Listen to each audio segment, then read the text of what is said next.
and welcome to this new episode of Christine Mint's Business. I'm so happy that you're tuning in.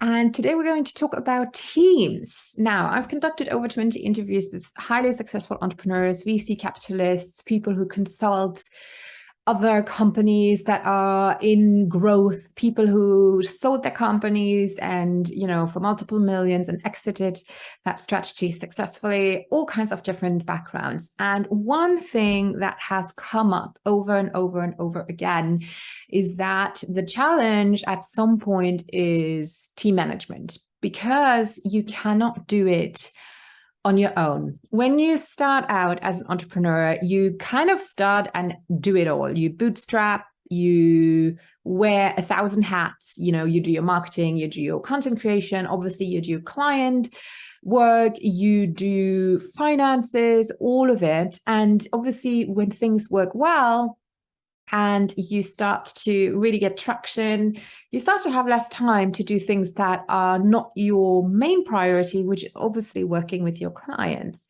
So that is when you look at expanding, scaling, and when you need other people to support you. And that is where it gets tricky. Now, I talked to one of my friends and she told me a story about an unfortunate hire in the beginning. And there were two sides to this. Number one, the lesson that she learned was that don't skimp on your first hire, and also don't necessarily hire too early if you don't have the budget. So this brings a couple of questions with it, because obviously you do want to hire because otherwise you can't grow. But if you're strapped for cash, you kind of have to look at what's affordable, and that can really go wrong. So today in this episode, I'm going to give you a couple of pieces of advice. And let's start with the first one, which is really evaluate what is necessary in your business and what is expandable. So my practical tip here would be make a list of everything you do every day. You can track this, like literally have a notepad next to you as you're sitting on your computer in your office and write down what you're doing, all the different steps. Do that throughout, a week, a month, so that you don't miss a step. Then sit back and look at what is actually bringing me clients the quickest, what is most effective. Some strategies will be long-term strategies and you will only see a reward in 6 or 7 or 8 months, which is fine. But if that is draining your time and you need some cash flow to hire someone to help you maybe with those activities, then I would scratch those for now and really focus on what brings you cash flow the quickest. So once you've done that, obviously implement, get some more cash flow into your business and reinvest that into a quality hire. Those might not be the cheapest, but it will avoid the following scenarios, which I have gone through and which also my, friends and acquaintances in business have unfortunately gone through, most of them as well. It is difficult to figure out who is selling their skills.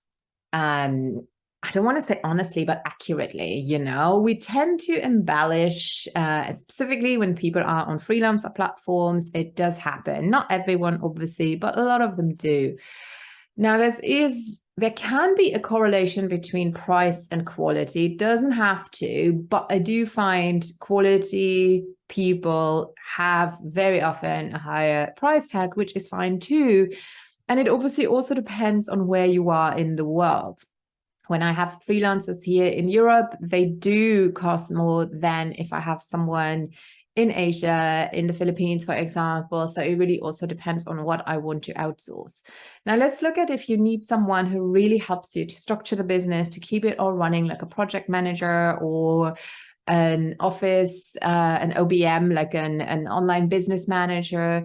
Those people will carry a lot of your weight on their shoulders and they need to have experience. So you need to know how to even ask for help. You need to be super clear in your structure and as to what you are looking for. So by eliminating things, that weren't necessarily, those are things that you can bring back in and that would be handled by them. So make sure that the job description that you're actually putting out there is very accurate, that you know how to phrase things, that you also put timelines in there already, that you have clear KPIs or key performance indicators in place so that you can be very objective, that you pay by the task, not by the hour, which means that you will need to know how much time a task requires. And all of these things have to be prepared in advance. Now, when you then have people applying, I'm completely against test projects, making them work for free and then to select who performed the best. I honestly feel that you have to pay everyone for their time. So obviously that can be a little bit lower than if you hire them completely in the end. But I think fair's fair, and knowing exactly, being fair straight from the beginning, treating your employees like your clients is going to reward you in the future. And it will also help them to be motivated and to really show you what they can do. That will help you to really evaluate what they can do for a certain task in what kind of time frame. Then obviously to onboard them, it's important that you have SOPs in place, which means standard operations procedure, which you will do in advance so that you can simply hand them over for this new person. And if it doesn't work out, it doesn't matter. They're still in place for the next person. So I teach my clients how to create those SOPs every time I work with them. Next, you will have to share your KPIs with them and discuss and see if those are, possible for them. Obviously, they should be. If they're not, then they are disqualified. A KPI means a time frame, what exactly is expected, have some metrics in there, know what to look for, know what to analyze, because otherwise you might be spending money on something that is not converting into revenue, and then it's not worth anything. So that is also something that I help my clients with. The next thing is to really understand, and that's the last thing I'm going to talk about in this episode, is to really understand that all the processes that you have in place are a work in progress.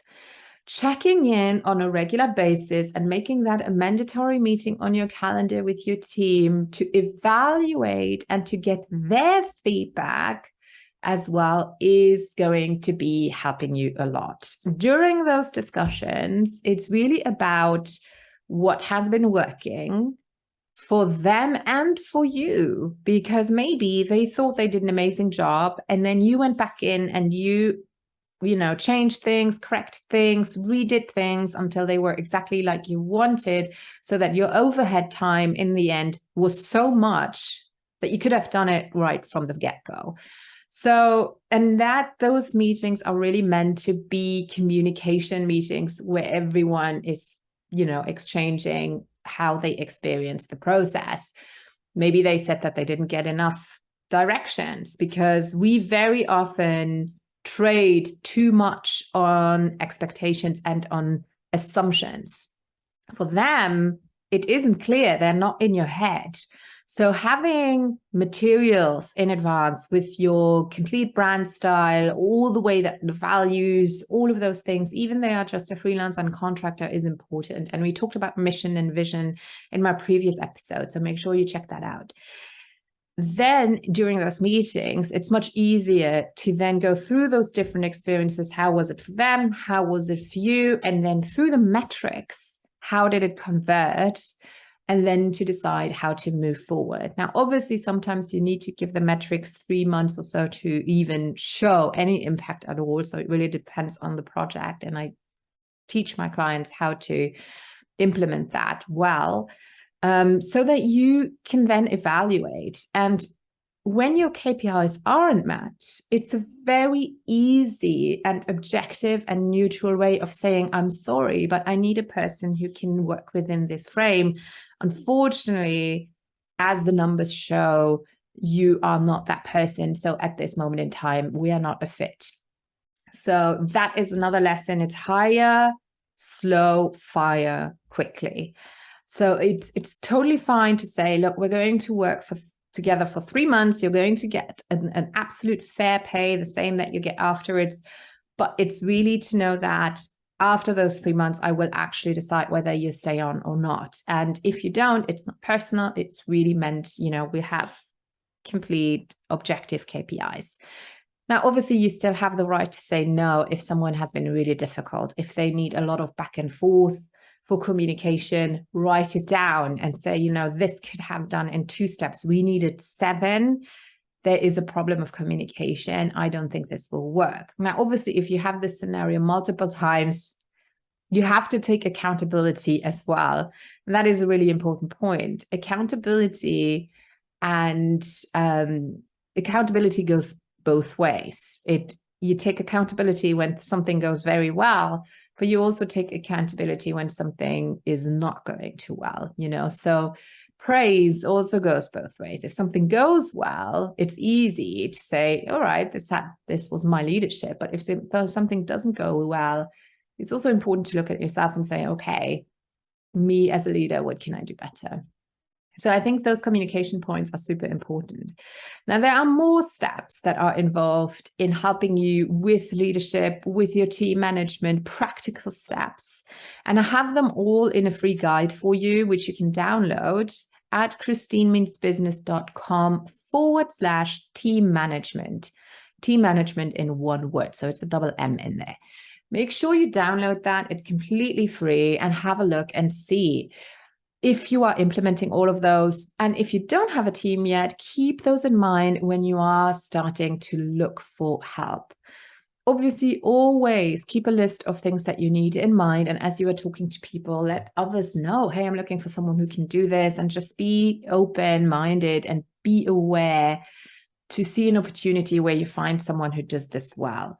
It's happened quite a bit as well that I'm sharing people with other businesses where I'm like, I love this person. They were like, oh, do they still take on clients? And when they do, I do suggest them. And very often I also do this on a referral basis. So I do get a little thank you percentage, which I just think is fair amongst businesses. So that's what I wanted to share with you today. It's just a snapshot. There is a lot more to say. I'm going to publish an article very soon on my blog about this, but also make sure you download the free resource about best hiring practices to have your team be super motivated, to have an edge on your competition, and also to make sure that you're not alone in this. You can get it at christinemeansbusiness.com/team management. I'm very excited for you to go through this. Let me know if you have any questions, and I'll talk to you in 2 weeks' time. Bye-bye for now.